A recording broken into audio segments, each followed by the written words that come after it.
So the things that we accomplished at the National Fragile X Foundation clearly was a team work and took many years, and that is what I hope to bring to the International 22q Foundation.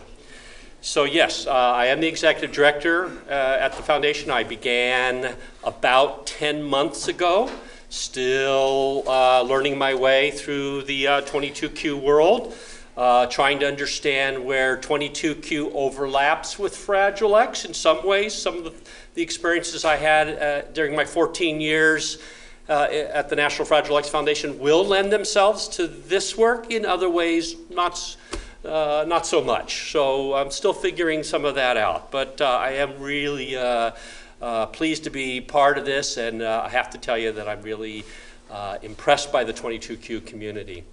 So what is the foundation? You know, we go by a lot of different descriptions. You know, we're a human service organization. We're a nonprofit, of course, like most organizations of our nature. We're a parent support organization. The one that I prefer is we're a patient advocacy organization. We're out there advocating on your behalf.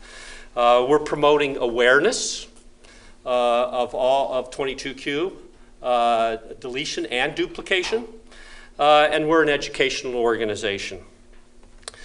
I want to tell you a little bit about the person I work with very closely in Philadelphia, also at CHOP, at Children's Hospital in Philadelphia. The chair of the board of directors is Dr. Sheila Camden. Now, she's an MD. She doesn't work in the 22q field, but she also happens to have a child with 22q. And Sheila and I work very closely, and she is someone also that you will learn more about.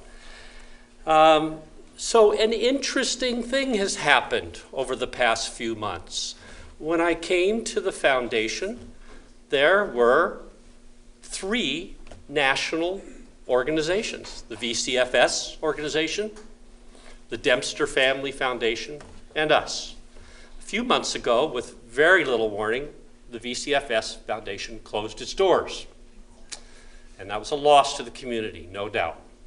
Yesterday, the Dempster Family Foundation announced that they're closing up very soon, if not immediately. We had no warning of that. That actually changed very much what I was going to say to you today. I had to throw out a lot of my comments because it's throwing things a little bit into turmoil. This is a very important organization. It was doing some great work in the area of education and awareness. We would promote their efforts on our website. They would promote our efforts. We overlapped when it came to some of the awareness events like the 22q at the zoo, which I'm sure many of you participated in. So I have a meeting on Monday with the chair, Dr. Sheila Camden, to start talking about what does this mean.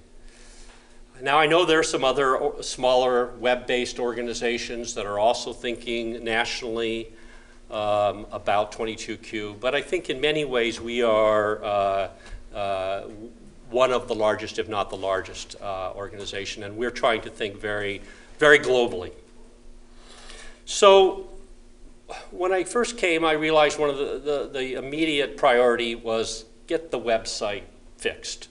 If you had gone to the website, you may have found that some of the things were out of date, and there's nothing more discouraging to go to a website that announces an event that ended a couple of months ago, or to call somebody or email somebody who's listed as a contact and have that email bounce back. So we made that a priority, and Sheila and myself and a team of web designers and a webmaster spent 6 months working on the site. And about a month ago, we launched the new 22q.org website. Here's just a screenshot from the homepage. And we're very proud of this site. We put a ton of work in this. Bringing stuff over from the old site, going out to our scientific and clinical advisors, asking for new content, having them vet the existing content. Here, in this screenshot, it talks about the 22q info cards. You can see that right there on the home page, in the bottom, there's a section called What's New. And I should tell you, if any of you have ever had to build a website, anybody ever been involved in developing a website? You know how complicated. This took us way longer than I ever anticipated.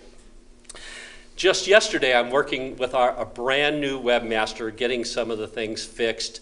The main thing I told him is that we want this to be a dynamic site. We want you to come back to this website every week to see, as that middle circle at the bottom says, if you can read that, what's new. You'll see, for example, what's new yesterday was that the Dempster Family Foundation is closing. We have a statement about that. But the goal will be that there will be new content, new announcements added to the website on a weekly basis. So we want you to come back to the site. It's not a static website. If you've seen it once, you don't need to come back. There will also be links to our very, very active Facebook page. Many organizations have utilized Facebook. Facebook has changed the human service nonprofit world dramatically. In fact, I know organizations that have essentially dropped their websites and exist only on Facebook, or in Facebook land, as I like to call it. So we have a very active Facebook page. We are monitoring it, making sure that we are providing you with the latest information. But not only do we want to provide you with the latest information, we want when you come to our website, we want you to know that what you are reading on our website is not only the latest information, but it is the correct information. It is scientifically vetted information. It is, if it is not evidence-based, then it is what we call consensus-based, okay? So if there's not scientific data, and Tony, I think it's fair to say that in 22q, there's still many instances where there is no great, or in some cases, any scientific data. But that doesn't mean that there's not good information out there. That's what we call consensus-based. The people like Tony, and Kathleen, and many others who work in this field have gotten together and said, yes, in my professional experience, this is accurate information. This is the best available information. So when you come to our website, what you should find is evidence-based information and consensus-based information, at least when we're talking about intervention and treatment. That's what we want to be for you. So a dynamic site, we want it to be family-friendly. I don't know about you, but I'm not a scientist. I'm not a doctor. I'm an administrator. When I hear some of these really smart folks, like my pal here, Tony, talk, and I'm kind of going, but part of me is going, I don't understand a word that he's saying. Really. And you know, I'm the executive director of this organization. If I imagine that some of you are feeling that inside. So we want you to get beyond that. We want to help you understand what the scientists and clinicians are talking about. We want to be what we call in the business family friendly. So we are going to try and take that latest research information, take that latest treatment information, have those who are skilled in interpreting that, make that information available to you in a family-friendly way. So that's also what you can expect when you come to our website in the months and years to come. So the next priority was to begin to rebuild what's called our family support network. That is comprised of the local groups throughout the country, and there are groups now forming all over the United States. There were groups already, some of them just are no longer functioning. We have been unable to contact some of the people, so we're rebuilding that from the ground up. And you're really lucky to have a great group here in Northern California. And as evidenced, you know, by, no, you're way too humble, Carrie. So you want to be supportive of that group, and that group will help try to bring people together.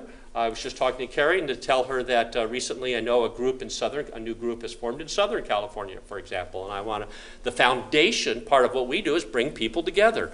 We bring parents together, we bring families together, we bring groups together, we bring professionals together, and most importantly, we will try, like Tony has done here today, bring professionals and families together whenever we can. So We have a lot of long-term goals. And now with the closure of these two other organizations, we're going to have to take a serious look at what our priorities will be. And again, I'll start doing that Monday in a long call with the chair of our board of directors. And I have a board meeting coming up in November. I'm sure that'll be topic number 1 too. But I can tell you that one of the things would very likely will be around what we call legislative advocacy. Now, Tony talked about Fragile X and having line items at NIH. Well, really, you don't have a line item at NIH because NIH doesn't like to be told what they should pay attention to. But we did have one at CDC. And yes, the Department of Defense, believe it or not, the Department of Defense has a large medical research budget. And there are people in the armed forces who have kids with different kinds of neurodevelopmental disorders, including 22q. So that's how you get line items in there, and you develop champions in Congress, and you go up to Capitol Hill. So that is something that the International Foundation will be looking at being much more involved in. So I want to stop here.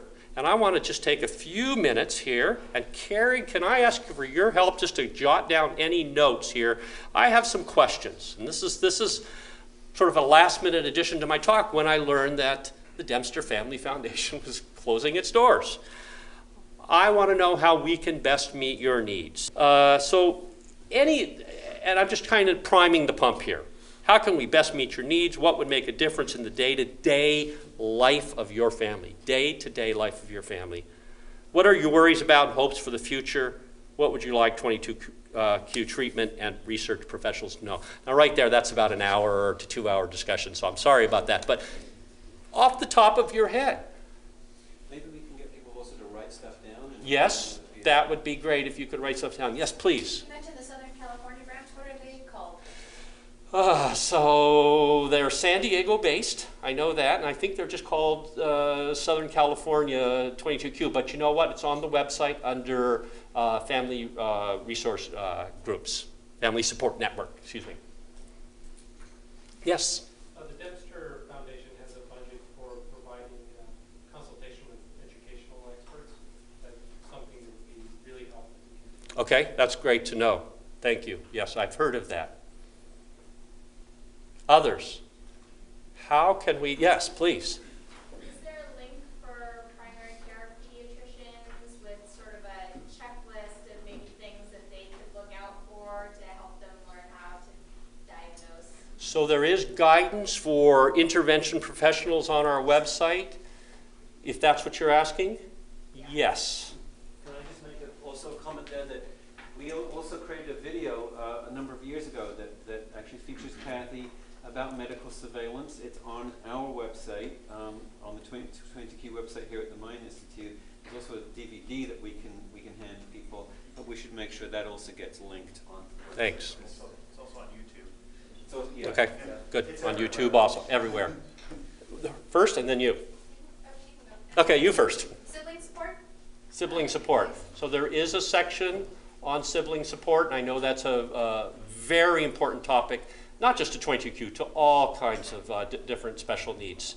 So very important to us, absolutely. That's why we often, instead of saying parent, we'll talk about family, because we understand that these conditions impact the entire family. Yes?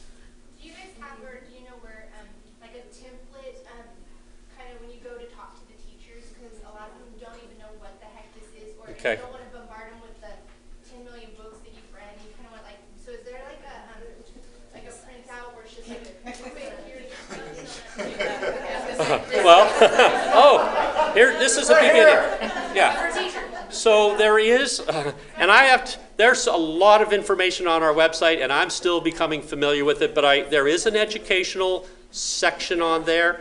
If there is not what you're looking for, would you email us? And you'll find that there's a contact us button, obviously, and you can send that question, and that'll reach me, and that'll help us improve the website. Yes, sir. Information about transition to adulthood. Yes. Also for the young adults or adults of any age. Really important.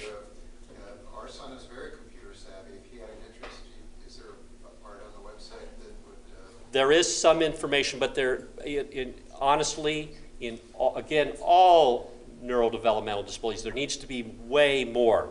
There's a tendency to focus on young children. I'm really aware of that issue, and that's something I would bring to the organization, that we need to be thinking about the entire lifespan. We even need to be thinking about old age and retirement. Okay? Just someone else back here. Yes? Kind of along the same line as the adults, is maybe have a link, if you don't have it already, where like a blog or some kind of a chat room where kids or young adults. Okay, a chat room for young adults and kids, okay? Very good. All right, Tony's coming up here as my warning that I've got to wrap this up. So I just want to conclude by saying I'm thrilled to be part of this organization. We want to be your organization, and we're going to do everything we can do to represent you in the best possible way. Thank you very much.